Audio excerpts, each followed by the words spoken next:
அன்னை மாகாளியின் வடிவமாக, பராசக்தியின் வடிவமாக, மகா சரஸ்வதியின் வடிவமாக இருந்து எம்மை ஈன்று இன்னமுதூட்டி இமய முதல் ஈழம் வரை பறந்து விரிந்து கிடக்கின்ற என்னுயிர் தாய்நாடாம் பாரத மணித்திருநாட்டிற்கென் முதல் வணக்கத்தை காணிக்கையாக்குகிறேன். இன்று ஒரு புண்ணியமான தினம். ஆடி மாதம் பௌர்ணமி, வியாச பூர்ணிமா என்று சொல்லுவார்கள். குரு பூஜை நிகழ்வு. நம்முடைய சனாதன இந்து தர்மம் மாதா பிதா குரு தெய்வம். தாய்க்கு முக்கியத்துவம் முதலிடம். தாய் சமயம் நம்முடைய சமயம். தந்தைக்கு முக்கியத்துவம், அதற்கு பிறகு குருவுக்கு முக்கியத்துவம். இந்த சுவாமி மலை முருகப்பெருமான் சிவபெருமானின் சேயோன், சிவபெருமானின் குழந்தை. பிரணவ பொருளை சிவபெருமானுக்கே உபதேசித்த இடம், தகப்பனுக்கு குருசாமியாக வந்து உபதேசம் செய்த இடம் இந்த சுவாமி மலை. இந்த இடத்துல இந்த குரு பூஜை நன்னாளிலே நாம் அனைவரும் ஒன்றாக இங்கே கூடியிருக்கிறோம். நமக்கு முருகப்பெருமான் இப்பொழுது இந்த காலகட்டத்திலே ஒரு அரசியல் மாற்றத்தை முருகப்பெருமான் நிகழ்த்தி கொண்டிருக்கிறார். இந்த நிமிடத்திற்கு பிறகு இந்த தமிழகத்திலே திராவிட மாடல் வீழ்த்தப்பட்டு தேசிய மாடல் மலரப்போகிறது. இன்னைக்கு நீங்க இங்க கேட்ட சொற்பொழிவுகள், இன்னைக்கு இங்க என்ன பேசினாலும் அது முருகப்பெருமானே சிவபெருமானுக்கு சொன்னது. இங்கே நாம் என்ன கேட்கின்றோமோ, இன்றைக்கு குருவிடத்துல போய் எல்லாரும் வியாசாட்சதை வாங்கிக்குவாங்க. இன்னைக்கு எல்லாரும் குருவிடத்திலே ஆசீர்வாதம் வாங்கிக்குவாங்க. உலக புகழ்பெற்ற ராமகிருஷ்ணா மடம், அங்கே குரு பூஜை நடைபெறும். சுவாமி விவேகானந்தர் இந்த நன்னாளிலே தான் தன்னுடைய குருநாதர் குருதேவர் ராமகிருஷ்ண பரமஹம்சருக்கு பூஜை செய்வார். நம்முடைய ஆதீனங்களிலே மடங்களிலே ராஷ்டிரிய சுயம் சேவக சங்கம் என்று சொல்லக்கூடிய ஆர்எஸ்எஸ் அமைப்பிலே 6 விழாக்கள். அதிலே ஒரு விழா குரு பூஜை விழா, ரக்ஷாபந்தன் விழா, விஜயதசமி விழா, சங்கராந்தி விழா. இதெல்லாம் ஆர்எஸ்எஸ் கொண்டாடக்கூடிய விழாக்கள். 6 விழா தான் ஆர்எஸ்எஸ்ல கொண்டாடுவாங்க. அதுல முக்கியமான விழா குரு பூஜை விழா. எல்லாமே இந்த ஆடி மாதத்துல தான் நடக்கும். ஆடி மாதம் என்று சொன்னாலே அது பீடை மாதம் அல்ல, பீடுடைய மாதம். ஆடி மாதத்திலே அம்மன் கோயில்களிலே ஆடி வெள்ளி, ஆடி அமாவாசை, ஆடி பௌர்ணமி எந்த அளவுக்கு மிகவும் முக்கியத்துவமும் புனிதமும் வாய்ந்ததோ அதே மாதிரி தான் ஆடி மாசம் அமாவாசை தர்ப்பணம் கொடுப்பது, நீத்தார்கடன் செலுத்துவது. இந்த ஆடி மாதத்திலே பல்வேறு விதமான சிறப்புகள். அந்த சிறப்பான ஒரு நன்னாளிலே முருக பக்தர்களின் சூரசம்ஹார மாநாடு என்கிற பெயரிலே இன்றைக்கு நாம் இங்கே இந்த நிகழ்ச்சியை நடத்தி கொண்டிருக்கிறோம். காலையிலே நம்முடைய இந்து சமயத்திற்கு எப்பவுமே பிரச்சாரம் இருந்ததில்லை. எல்லா இடத்துலையும் நீங்க பார்த்தீங்கன்னா எல்லா மதத்துக்கும் பிரச்சாரம் இருக்கும். விளம்பரம் பண்ணுவான், இயேசு வருகிறார், பாவிகளே மனம் திரும்புங்கள், பிரச்சாரம் பண்ணுவாங்க, விளம்பரம் பண்ணுவாங்க. எல்லாரும் தொழுகைக்கு வாங்க, இஸ்லாத்துல பிரச்சாரம் பண்ணுவாங்க, விளம்பரம் பண்ணுவாங்க. ஆனா பிரச்சாரமும் விளம்பரமும் இல்லாமல் தானாக நம்முடைய மக்களை நெறிப்படுத்துவதற்காக உருவாக்கப்பட்டதுதான் நம்முடைய சனாதன இந்து தர்மம். பிரச்சாரம் இல்லை, விளம்பரம் இல்லை. யாரையும் மதமாறி வாங்கன்னு நம்ம போய் எங்கேயும் யாரையும் மதமாற்றுறது இல்லை. நம்முடைய நாட்டிலே மதமாற்றங்கள் நடந்திருக்கிறது. நம்முடைய நாட்டிலே எத்தனையோ படையெடுப்புகள். புத்த மதம் இந்த நாட்டிலே உருவானது. அசோக சக்கரவர்த்தி தன்னை ஒரு புத்த மதத்திற்கு மாற்றிக்கொண்டு தன்னுடைய குடும்பத்தை, தன்னுடைய அரசாங்கத்தை புத்த மத அரசாங்கம் என்று டிக்ளேர் பண்ணி உலகம் முழுக்க புத்த மதத்தை பரப்புறதுக்கு புத்த சங்கத்தை சார்ந்த பௌத்த பிக்குகளை அனுப்பினார். புத்த மதத்தை உலகம் முழுக்க பரப்பினார். அதெல்லாம் பரப்பிய மதம். ஆனால் நம்முடைய சனாதன இந்து தர்மம் என்பது எந்த காலத்திலையும் போய் பரப்புதல், விளம்பரப்படுத்துதல், யாரையும் மதமாற்றுதல். இயேசு அழைக்கிறார்னா இப்ப நம்ம கிட்ட போய் யாராவது ஒருத்தர் சிவபெருமான் உங்களை அழைக்கிறாருன்னா என்ன நினைப்பான்? ஐயோ, நம்மளை எதுக்கு இந்த காலத்திலேயே சிவபெருமான் கூப்பிடணும்? யமனுக்கே வாகனம் எருமக்கடா வச்சிருக்கோம். நம்முடைய கவியரசு கண்ணதாசன் அவர்கள் அர்த்தமுள்ள இந்து மதத்திலே மிக தெளிவாக குறிப்பிடுகிறார். ஏப்பா யமனுக்கு எருமக்கடாவை வாகனமா வச்சேன்னா கொஞ்சம் மெதுவா வரட்டும்னு தான். சாவுங்கிறது கொஞ்சம் மெதுவா வரணும். அர்த்தமுள்ள இந்து மதத்திலே கண்ணதாசன் அவர்கள் ஒரு காலத்தில் நம்முடைய இந்து சமயத்திற்கு எதிராக திராவிட அமைப்புகள், திராவிடர் கழகங்கள் மிகப்பெரிய நாத்திக நச்சு பிரச்சாரத்தை, நாத்திகம் பேசலாம், நாத்திகமும் நமக்குள்ளதான். இயேசுவை நம்பினால் மட்டுமே நீ கிறிஸ்தவன், அல்லாஹ்வை ஏற்றுக்கொண்டால் மட்டுமே நீ முஸ்லீம். ஆனால் நம்முடைய இந்து தர்மத்திலே எப்படி என்று சொன்னால், சிவனை நம்பினாலும், மகாவிஷ்ணுவை ஏற்றுக்கொண்டாலும், கடவுளே இல்லை என்று சொன்னாலும், கம்யூனிஸ்ட்காரனாக இருந்தாலும் எல்லோரும் என்னன்னு சர்டிபிகேட் வச்சிருக்கான். மு.க. ஸ்டாலினுக்கு சர்டிபிகேட்ல என்ன இருக்குது? இந்துன்னு தான் இருக்கு. திருமாவளவனுக்கு சர்டிபிகேட்ல என்ன இருக்கு? இந்து. அப்படி இருந்தா தான் அவர் ரிசர்வ் தொகுதியில் போட்டியிட முடியும். ராசா 2G புகழ் ராசா, அவர் பெரம்பலூர் அந்த பகுதியை சார்ந்தவர் இல்லையா? அந்த பெரம்பலூர் தொகுதி பொது தொகுதியாக இருந்து, அது தனி தொகுதியாக இருந்து பொது தொகுதியாக மாற்றப்பட்டுருச்சு. சமூக நீதி பேசுறவங்க திமுக காரன் கருணாநிதி அவர்களே வன்னி அரசு இதை பதிவு பண்ணியிருக்காரு. விடுதலை சிறுத்தை கருணாநிதி என்ன சொல்றாருன்னா, விடுதலை சிறுத்தை எல்லாம் நீ பொது தொகுதிக்கு ஆசைப்படக்கூடாது. அந்த நிருபர், அந்த நெறியாளர் கேட்கிறார், பாருங்க இது லைவ்ல போயிட்டு இருக்கு, நீங்க சொல்ற கருத்து ஊர்ஜிதப்படுத்திக்கலாமா? ஆமா, கருணாநிதி அப்படித்தான் சொன்னாரு. இது இருக்கு, இன்னைக்கே ரெக்கார்ட்ல இருக்கு, நீங்க பார்க்கலாம். பொது தொகுதியாக பெரம்பலூர் மாற்றப்பட்ட உடனேயே நீலகிரி தனி தொகுதிக்கு ஏன் ராசாவை ஏதாவது ஒரு பொது தொகுதியில் நிறுத்தி வெற்றி பெற வைக்க முடியாதா? இவங்க இந்த சமூக நீதி என்பதையும் தலித் என்பதையும் எதற்காக பயன்படுத்திக் கொள்கிறார்கள்? ராஜா திருடிட்டாரு, கருணாநிதி என்ன சொல்றாரு தெரியுமா? ஒரு தலித் என்பதனால், ஏண்டா தலித் பிப்பாக்கெட் அடிச்சா பிப்பாக்கெட் வழக்கு தான் போட முடியும், தலித் திருடினா திருட்டு வழக்கு தான் போட முடியும். உடனே அது தலித் மேல போட்டாங்களே. இந்த ஜாதி பார்த்து, ஜாதி பேசி மக்களை பிரித்து அரசியல் சுயலாபங்களுக்காக மக்களை மோதவிட்டு, இந்த ஜாதி பார்க்கிறது அதிகமா யாருன்னா திமுக தான், திக தான். நமக்கெல்லாம் மனுநீதினா என்னன்னு தெரியாது. யாருக்காவது தெரியுமா இங்க மனுநீதினா என்னன்னு தெரியுமா? இவன் தான் மனுநீதி, மனுநீதியை எரிப்போம், நாங்க அதை கொளுத்துவோம். மண் நீதியில் அப்படி சொல்லி இருக்குது. பாப்பான் தலையில பிறந்தான், சூத்திரன் காலில் பிறந்தான், வைசியன் தொடையில பிறந்தான். இதெல்லாம் இவன் தான் பேசிட்டு இருக்கான். எந்த ஹிந்துவாவது இந்த மனுநீதியை பத்தியோ வர்ணத்தை பத்தியோ என்னைக்காவது பேசிட்டு இருக்கோமா? எல்லாரும் நாம பழனிமலைக்கு போனா பழனிமலை முருகனுக்கு அரோகரா, சுவாமிமலைக்கு வந்தா சுவாமிமலை முருகனுக்கு அரோகரா. நாம எங்கேயும் ஜாதிகள் பார்ப்பதில்லை. ஆனால் வேண்டுமென்றே மக்களை வேற்றுமைப்படுத்தி, அதுவும் குறிப்பாக பட்டியலின மக்களை அவமானப்படுத்தி, சமீபத்திலே கொல்லப்பட்ட ஆம்ஸ்ட்ராங் அவருடைய பேச்சுக்களை நான் கேட்டேன்.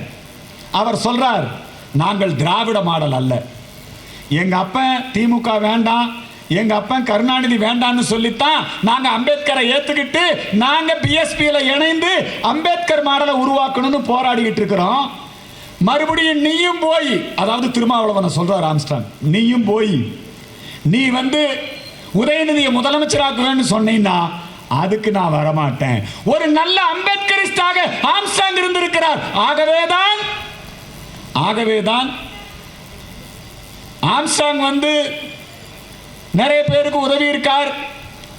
பகுஜன் சமாஜ் கட்சி என்று சொல்லக்கூடிய கன்ஷிராம் ஆரம்பிச்ச கட்சி, மாயாவதி முதல்வரான கட்சி. அந்த மாயாவதியை முதலமைச்சரது அந்த பதவிக்கு நீங்க எந்த காலத்திலேயாவது திமுகவோ அதிமுகவோ ஒரு தலித்த முதலமைச்சராக உருவாக்க முடியுமா? ஒரு தலித் அவங்க கட்சி தலைவராக கொண்டு வர முடியுமா? ஆனால் பார்ப்புகள் பாரதிய ஜனதா கட்சி தான் உத்தரப்பிரதேச மாநிலத்திலே மாயாவதியை முதலமைச்சராக ஆக்கியது. அந்த கட்சியில் இருந்தவர் ஆம்ஸ்ட்ராங். அந்த ஆம்ஸ்ட்ராங் கொல்லப்படுகிறார். எல்லாம் போய் நீலி கண்ணீர் வெடிக்கிறான். நல்ல வேளை பிஎஸ்பி காரங்க கொஞ்சம் உஷாரா இருந்தாங்க, பகுஜன் சமாஜ்வாதி கட்சி. அந்த அம்மா அங்கிருந்து சிபிஐ விசாரணை வேண்டும் என்று கேட்டிருக்கிறது. மாயாவதி தமிழகத்திலே சட்டம் ஒழுங்கு சீர்குலைந்து விட்டது, அரசியல் கட்சி தலைவர்களுக்கே பாதுகாப்பில்லை என்கிற சூழ்நிலை. இந்த நிலையிலே வேண்டுமென்றே இவங்க அது ஏதோ ஒரு ரவுடிகளின் மோதல் அப்படின்னு சித்தரிக்க முயற்சி பண்றாங்க. இப்பதான் விடுதலை சிறுத்தைகளுடைய உண்மையான முகம் வெளியே தெரிய ஆரம்பிச்சிருக்கு. பெரியாரிஸ்ட் எங்க இருந்தாலும், திராவிட மாடல் எங்கே இருந்தாலும் அது ஜாதி வாரியாக மக்களை பிரிக்கும். அம்பேத்கர் எங்கே இருந்தாலும், சனாதன இந்து தர்மம் எங்கே இருந்தாலும், பாரதிய ஜனதா கட்சி எங்கே இருந்தாலும் மக்களை இணைக்கும்.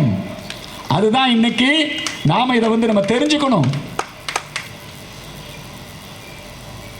இன்னைக்கு திமுக அப்படியே ஜாதி ஒழிப்பு எவ்வளவு ஒரு கெட்டெண்ணம் இருந்ததுன்னா, நாடு முழுக்க ஏழைகளுக்கான இடஒதுக்கீடு 10% நாடு முழுக்க அமல்படுத்தப்படுது. பக்கத்தில் இருக்கிற கம்யூனிஸ்ட் கட்சி ஆளக்கூடிய கேரள மாநிலத்திலே ஏழைகளுக்கு, பொருளாதாரத்திலே பின்தங்கியவர்கள், பிராமணர்களுக்கு அல்ல, ஏழைகளுக்கு 10% இடஒதுக்கீடு நாடு முழுக்க அமல்படுத்தப்படுது. ஆனா தமிழ்நாட்டில் மட்டும் நீங்க நல்லா தெரிஞ்சுக்கங்க, திமுக மட்டுமல்ல அதிமுக இதுக்கு உண்டு. திமுக அதிமுக இதுல 2 பேருமே கூட்டு, நல்லா தெரிஞ்சுக்கங்க. அவங்க 2 பேருடைய எண்ணமும் என்ன? நீட் விலக்கு வேண்டும். 2 பேருமே கூட்டு. Right, okay. புதிய சட்டங்கள் பிரிட்டிஷ்காரன் காலத்தில் இருந்த சட்டம். அந்த சட்டங்கள் எல்லாம் காலத்திற்கு ஏற்றபடி மாற்றி அமைக்க வேண்டும். அதற்காக 3 சட்ட திருத்தங்களை இந்திய குற்றவியல் சட்டங்களிலே செய்து, இன்றைக்கு நாம கடந்த முறை ஆட்சியிலே இருந்த பொழுது நாடாளுமன்றத்தில் இந்த மசோதா தாக்கல் செய்யப்பட்டு விவாதத்திற்கு எடுத்துக்கொள்ளப்பட்டு நாடாளுமன்றத்திலே பெரும்பான்மை தீர்மானம் நிறைவேற்றப்பட்டு, ராஜ்யசபையில் தீர்மானம் நிறைவேற்றப்பட்டு, ஜனாதிபதி ஒப்புதல் பெறப்பட்டு, கடந்த ஜூலை 1ஆம் தேதி முதல் இந்த சட்டங்கள் நடைமுறைக்கு வந்திருக்கு. இவன் என்னங்கிறான் தெரியுமா? சட்டம் இங்கிலீஷ்ல தான் இருக்கணும், இந்த சட்டத்துக்கு பேர் சமஸ்கிருதத்தில் வச்சுட்டானா. சொல்றது யாருன்னா வில்சன், சொல்றது யாருன்னா திமுக காரன், சொல்றது யாரு அதிமுக காரன். சட்டத்துக்கு பேர் சமஸ்கிருதத்தில் வைக்க கூடாது. ஆனா உங்க பேர் அல்ல, உதயநிதிங்கிற பேர் என்ன? உதயநிதி என்ன செந்தமிழ் பேரா? நான் கேட்கிறேன். உதயநிதிங்கிறது சம்ஸ்கிருதம். உதய சூரியன்கிறது என்ன செந்தமிழ் பேரா? இந்த மொழி அரசியல். ஊர் குழந்தைகளை எல்லாம் ஸ்டாலின் கையில வாங்கிட்டு, இவருக்கு பேர் ஸ்டாலின், ஆனா இவர் குழந்தைகளுக்கு என்ன பேர் வைக்கணுங்கிறாரு? தமிழ்ல பேர் வைங்க. வெக்கமா இல்ல உனக்கு? உன் பேரை தமிழ்ல எழுத முடியுமா? ஸ்டாலின்ங்கிற பேரை தமிழ்ல எழுத முடியுமா? நான் கேட்கிறேன், சவால் விடுறேன். ஸ்டாலின்ங்கிற பேரை தமிழ்ல எழுதுனா பார்க்கலாம். சடாலின் எழுதுவியா, சுடாலின் எழுதுவியா, என்ன எழுதுவ? தமிழ்ல எழுத முடியாது. ஆனால் இவர்கள் ஊருக்கு உபதேசம். அது மட்டுமல்ல, புதிய கல்விக் கொள்கைக்கு எதிர்ப்பு, இப்ப நீட்டுக்கு எதிர்ப்புன்னு தமிழ்நாடு முழுக்க போராட்டம் பண்ணாங்க. அந்த போராட்ட நேரத்தில் ஜோசப் விஜய் ஒரு அறிக்கை கொடுக்கிறாரு. புதுசா கட்சி ஆரம்பிக்கிறார், பேரு தமிழக வெற்றி கழகம். அடிக்கிறாங்க. விஜய் அடிச்சிருவாங்களா? தளபதி அடிச்சிருவாங்களா? என்னங்க, அவர் கட்சி ஆரம்பிச்ச உடனே, எதுக்குப்பா நீ புதுசா கட்சி ஆரம்பிச்ச? லஞ்ச ஊழல் இல்லாத ஆட்சி, போதைப் பொருளுக்கு எதிரான ஆட்சி, நான் ஒரு புதிய அரசியலை கொண்டு வர்றேன், இது நாள் வரைக்கும் ஆண்டவங்கனால மக்களுக்கு எந்த நன்மையும் இல்லை, அதனால நான் ஒரு நல்ல அரசியலை கொண்டு வர போறேன் அப்படின்னு நீ சொன்னீங்கன்னா ஓகே. இவர் ஆரம்பிச்ச உடனே என்ன தெரியுமா சொல்றாரு ஜோசப் விஜய்? அதாவது கமலஹாசனாவது 1 வருஷம் 2 வருஷம் கட்சி நடத்திட்டு, அதுக்கப்புறம் அவர் என்ன பண்ணாருன்னா, ஒரு ராஜ்யசபா சீட்டுக்காக அவருடைய, இப்போ நல்ல ஒரு மீம்ஸ் போட்டிருக்கான் இந்தியன் படத்தில், அந்த மாதிரி நடிகை இருப்பாங்களே, அவங்க இவன் இந்த போஸ்டிங்கில் வர்றதுக்காக, அதாவது ராஜ்யசபா எம்பி பதவிக்காக எங்கள் வீட்டில் பாவாடை தச்சான், எங்கள் வீட்டில் கக்கு சொல்லனா, ஆமா அல்லணுமா பாருங்க, அது மாதிரி ஆமா ராஜ்யசபா சீட்டு வாங்கிட்டேன் நான், மக்கள் நீதி மையம் திமுகவினுடைய ஊதுகுழலா மாறிடுச்சு இன்னைக்கு. அதே மாதிரி அடுத்த ஊதுகுழல் யாருன்னா இவர் ஜோசப் விஜய். திமுகவினுடைய சட்டமன்ற தீர்மானத்தை நான் அப்படியே வழிமொழிகிறேன். கல்வி அது தேசிய பட்டியல், இதெல்லாம் உனக்கு தெரியுமா? எவனோ திமுக காரை எழுதி கொடுத்துருக்கிறான், அதை அப்படியே படிக்கிறான். அரசு பாருங்க எழுதி கொடுத்தாரா? ரைட், அவர் கண்டுபிடிச்சிருக்காரு. இதே மாதிரி தான் உதயநிதி படித்தான். அந்த தமிழ்நாடு முற்போக்கு எழுத்தாளர் சங்கம் எல்லாம் சேர்ந்து அவன் ஒரு 10 பேர் வேலை கட்டவன். அவனுக்கு எப்பவுமே வேலை, அவனுடைய அஜெண்டா என்ன? இந்தியா நல்லா இருக்கக்கூடாது, இந்து மதத்தை ஒழிக்கணும். இதுதான் முற்போக்கு எழுத்தாளர் சங்கம். முற்போக்குனால அதுதான். நம்ம ஆள் ஒருத்தர்கிட்ட கேட்டாங்க, என்னையா முற்போக்குன்னா என்னன்னா? முற்போக்குன்னா வாந்தி, பிற்போக்குன்னா என்ன? பேதி. எங்க ஐயா திருக்கோளூர் சொன்னார், இவன் முற்போக்கு கம்யூனிஸ்ட்காரன். நாம நதிகளுக்கு விழா எடுத்தால், தாமிரபரணி புஷ்கரம் என்று சொன்னால் உடனே முத்தரசன், விடுதலை சிறுத்தை எல்லாம் போய் காவிரி புஷ்கர விழா நடக்கக்கூடாது மனு கொடுப்பான், தகராறு பண்ணுவான். ஆனா கம்யூனிஸ்ட்காரன் பாருங்க, இந்த கம்யூனிஸ்ட்காரன், இந்த விடுதலை சிறுத்தை எல்லாத்தையும் உதயநிதியும் அவருடைய குடும்பத்தார், அதாவது ஸ்டாலின் அங்க நம்பர் 1, அதுக்கு அடுத்தது நம்பர் 2 யாரு? அம்மா துர்கா. அதுக்கு அடுத்தது நம்பர் 3 யாருன்னா மருமகன் சபரிகிரீசன். அவரு திருச்செந்தூர்ல மிகப்பெரிய யாகம் பண்ணார். எப்ப யாகம் பண்ணார் தெரியுமா? எடப்பாடி ஆட்சியா இல்லையா? அந்த ஆட்சியில சத்ரு சம்ஹார யாகம். அதுக்கு யார் பேரு? நாங்களாடா யாகம் பண்ணிட்டு இருக்கோம். என்னைக்காவது பிஜேபி தலைவரோ இந்து மக்கள் கட்சி தலைவரோ போய் எங்காவது நாங்க யாகம் பண்ணிருக்கோமா? சத்ரு சம்ஹார யாகம். சத்ரு யார் அவருக்கு? எடப்பாடி பழனிசாமி, ஓபி செல்வம், சசிகலா, இவங்கெல்லாம் அழிஞ்சு போகணும். சத்ரு சம்ஹார யாகம். நல்ல திமுக காரன் ரொம்ப டெக்னிக்கா வச்சிருக்கான். கம்யூனிஸ்ட் காரனுக்கு ரேட் என்ன? அவனை எப்படி வேலை வாங்குறது? அவனை எப்படி வாடகைக்கு எடுக்கிறது? இப்ப நம்ம ஊர்ல சைக்கிள் கடை வச்சிருப்பாங்க.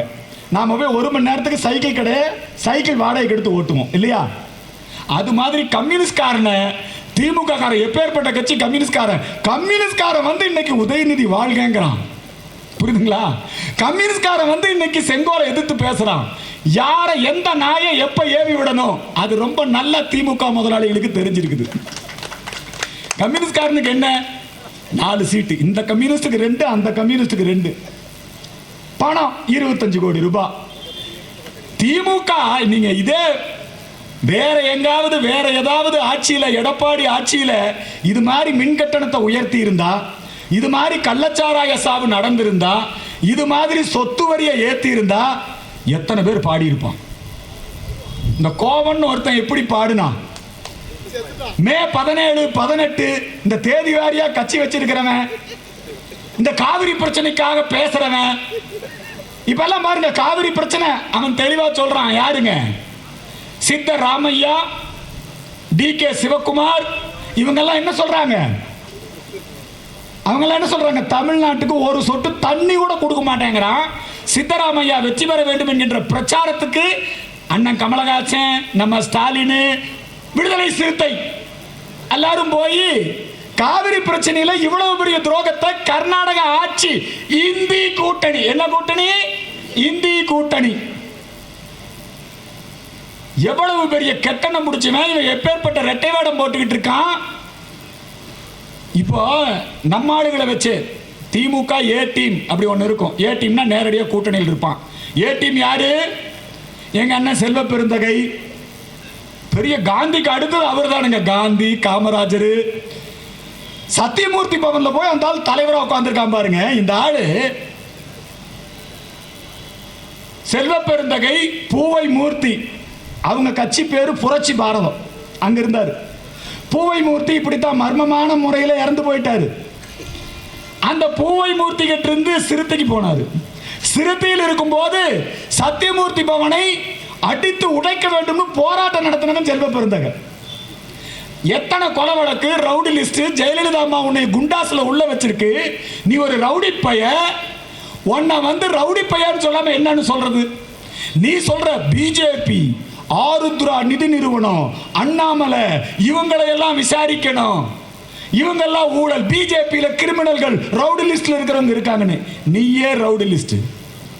அது அண்ணாமலை மிக தெளிவா சொல்ற. அண்ணாமலை உலகத்துக்கே தெரியும். பக்கத்தில் உட்கார்ந்து இருக்கிற கோபண்ணா கிட்ட கேளுங்க. பக்கத்தில் உட்கார்ந்து இருக்கிற காங்கிரஸ்காரனே பூரா சொல்றா, டே எங்க கட்சிக்கு வந்த சோதனை பாத்தியா? ஒரு காமராஜர் இருந்த இடத்துல இல்லையா, ஒரு கக்கன் இருந்த இடத்துல, எப்பேற்பட்ட தலைவர்கள் இருந்த இடத்துல காங்கிரஸ் கட்சிக்கு வெக்கமா இல்ல. அதனாலதான் எங்க ஐயா ஜி.கே. வாசன் அவர்கள் தன்மான காங்கிரஸ், தமிழ் மாநில காங்கிரஸ் என்று சொல்லி இன்னைக்கு நம்ம பிரதமர் மோடியோட இருக்கிறாரு. காங்கிரஸ் கட்சியில் இருக்கிறவங்க எல்லாம் வெக்கப்பட வேண்டாம். இவன் வச்சிருக்கிறாங்க அவங்க எல்லாம் ஏ டீம். யாருங்க? கூட்டணி கட்சி, கம்யூனிஸ்ட், இடது, வலது, சிறுத்தை, இவங்க எல்லாம் ஏ டீம். திமுக எப்ப யாரை ஏவி விடணும்? பி டீம் யாரு? ஆர்எஸ்எஸ் ஊர்வலத்தை தடை செய்ய வேண்டுமா? அதுக்கு உடனே திருமாவளவனை ஏவி விடுவோம். எல்லா சட்டையும் அவன் வச்சிருக்கான், ரொம்ப கம்ஃபர்ட்டா இருக்கான். எதிர்கட்சிகளுக்குள்ள ஒற்றுமை இல்ல. இப்ப எல்லாருமே 40க்கு 40 வந்துருச்சுங்கிறீங்க. ஜனங்கள்லாம் ரொம்ப பிடிச்சி ஓட்டு போட்டாங்களா? திமுக ஆட்சியில் நடந்த கள்ளச்சாராய சாவுகளை ஆதரித்தார்களா? திமுக ஆட்சியில் சொத்து வரி, மின்கட்டணம் உயர்வு, திமுகவும் மின்வெட்டும் பிரிக்க முடியாது. ஒரு காலத்தில் ஆற்காடு வீராசாமி மின்சாரத்துறை அமைச்சரா இருந்தார். அப்ப நம்முடைய ஐயா இலா கணேசன் தலைமையில பிஜேபியில ஆற்காடு வீராசாமிக்கு ஒரு பட்டம் கொடுத்தாங்க, இருளாண்டி அப்படின்னு பட்டம். மின்வெட்டு அமைச்சர் தான், மின்சார அமைச்சர் கிடையாது. இப்ப இருக்கிற மின்சார அமைச்சர் ஜெயிலில் இருக்காரு. யாரு? செந்தில் பாலாஜி, 10 ரூபா பாலாஜி. எங்க இருக்கிறாரு? ஜெயிலில் இருக்கிறாரு. ஐசியூ ஆஸ்பத்திரிக்கு போயிருக்காரு. இப்ப எம்ஆர் விஜயபாஸ்கரை கைது பண்ணாங்க. விஜயபாஸ்கரை பிடிச்சிட்டு போன உடனேயே விஜயபாஸ்கருடைய ஆதரவாளர்கள் போய் சோதரவோட வந்த போலீஸை தாக்குனாங்களா? அவர் சிரிச்சுக்கிட்டே, இது பொய் வழக்கு, நான் ஜெயிலுக்கு போறேன். இது அதிமுக காரன். ஆனா செந்தில் பாலாஜி என்ன பண்ணாரு? ஐயோ, ஏன்னா கலைஞரே ஐயோ கொல்றாங்களே இல்லையா? அது மாதிரி பாக்கெட்ல ஊரின் இவர் சொல்றாரு, டிஆர் பாலு. நானா சொல்றேன், நீங்க சொன்னா நான் கிண்டல் பண்றேன்னு நினைக்க. டிஆர் பாலு சொல்றாரு. யாரு? நம்ம ஆளு டிஆர் பாலு, சாராய ஆலை அதிபர். இங்க விவசாய நிலத்துல வச்சிருக்காரா இல்லையா? ஐயா, இங்க இருக்கிற தஞ்சாவூர்காரங்க சொல்லுங்க, எங்க வச்சிருக்காரு? இந்த டிஆர்பி ராஜா கோயம்புத்தூர் தேர்தலுக்கு இன்சார்ஜ். அண்ணாமலையை தோக்கடிக்கணும். அதுக்கு இன்சார்ஜ் யாருன்னா டிஆர்பி ராஜா. ஆடு வெட்டிடுவோம், பிரியாணி பண்ணிடுவோம். யாரை எங்க எப்படி பயன்படுத்தணும், ஏஆர் ரகுமான எப்ப பேச வைக்கணும். இப்ப இருக்கான் பாத்தீங்களா நம்ம ஆளு ஜெய் பீம் அப்படின்னு ஒரு படமோ ஏதோ ஒரு படம் வந்ததுல, அது என்ன ஜெய் பீம் தானா அந்த படத்து பேரு? சூர்யா ஜோதிகா 2 பேருமே அங்க. எங்க? நான் கூட மும்பை போயிட்டாங்கன்னு நினைச்சா அம்பானி வீட்டு கல்யாணத்துக்கு போயிட்டான். போன வாரம் அதானி வந்தாரு. அதானி யாரை பார்க்கிறாரு தெரியுமா? அண்ணன் சபரீசனை பார்த்துட்டு 42,000 கோடி ரூபாய். எதுல? பரந்தூர் விமான நிலையம். எங்க அண்ணன் சொல்றாரு, சீமான் என்ன சொல்றாரு தெரியுமா? ஏன் விமான நிலையம் தங்க கட்டுற? இந்தியாவுக்கு சொந்தமா விமானமே கிடையாது. இந்திய அரசுக்கு விமானம் இருக்கா? எல்லாம் தனியார் மயமாயிட்டீங்க. உங்களுக்கு எதுக்கு விமான நிலையம்? விவசாய நிலத்தில் எதுக்கு விமான நிலையம்? 600 நாளா போராடிட்டு இருக்கிறாங்க. அந்த பரந்தூர் விமான நிலையத்தை கட்டி முடிக்கிறதுக்கு யார் ஒப்பந்தம் தெரியுமா? அதானி. இப்ப இது திராவிட முன்னேற்ற கழகத்தினுடைய அரசு. அதானி அரசு அல்லவா? அதானி அடிமை அரசு அல்லவா? எண்ணூர் துறைமுகத்தை மேம்படுத்துறதுக்கு யார் கூட ஒப்பந்தம்? 46 நம்முடைய ஒரு இலக்காக வைத்துக்கொண்டு நம்முடைய தமிழகத்திலே ஆட்சி மாற்றத்தை ஏற்படுத்துவது மட்டுமல்ல, அரசியல் மாற்றத்தையும் ஏற்படுத்துவதற்கு நாம் எல்லோரும் ஒன்றுபட்டு உழைக்க வேண்டும். அதற்கு முருகப்பெருமான் அருள் புரிய வேண்டும். இந்த பிரார்த்தனையை முன்வைத்து இங்கே எனக்கு வாய்ப்பு கொடுத்த உங்கள் அனைவருக்கும் நன்றி கூறி நிறைவு செய்கிறேன். நன்றி.